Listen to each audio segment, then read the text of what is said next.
Going to Minnesota is going to be a war. Ayan ang sabi ni Luka sa post-game interview ng Game 2. Magbabalik nga siya sa Target Center na kung saan nanalo siya ng 3 sunod dito nung last year ng Western Conference Finals kontra T-Wolves. Magpatuloy kayang panalo ni Luka sa bahay ng T-Wolves o makakabawi na sa kanya sila Edwards?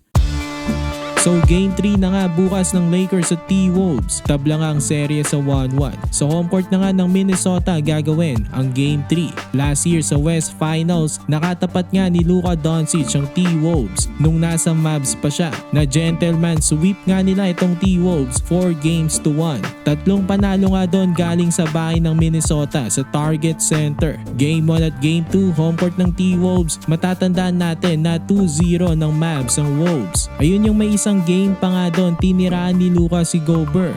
Tapos Game 3 and 4 split naman, nakaisa ang Minnesota sa bahay ng Dallas. Pero sa Game 5 tinapos na nila Luka at Kyrie ang serye sa mismong home court ng Timberwolves. So panalo si Luka sa last 3 games niya sa Target Center. Perfect pa nga siya sa bahay ng T-Wolves sa playoffs. Magandang sign yun para sa Lakers papuntang Game 3. Deja vu nga ito para sa T-Wolves. Paniguradong naaalala yon nila Edwards at gusto nilang bawian itong si Doncic. Inaasahan na magiging all out itong T-Wolves sa Games 3 and 4. Ayon nga kay Luka sa post-game interview ng Game 2, expected niya magiging maladigmaan ang pagbabalik niya sa Minnesota. Kailangan daw nila ni LeBron James i-lead at isiguro na lock-in rin ang kanilang mga teammates. So far maganda nga ang ipinapakitang performance ni Luka this playoffs. Nag-average siya ng 34 points per game, 10 rebounds at 5 assists sa first 2 games ng 2025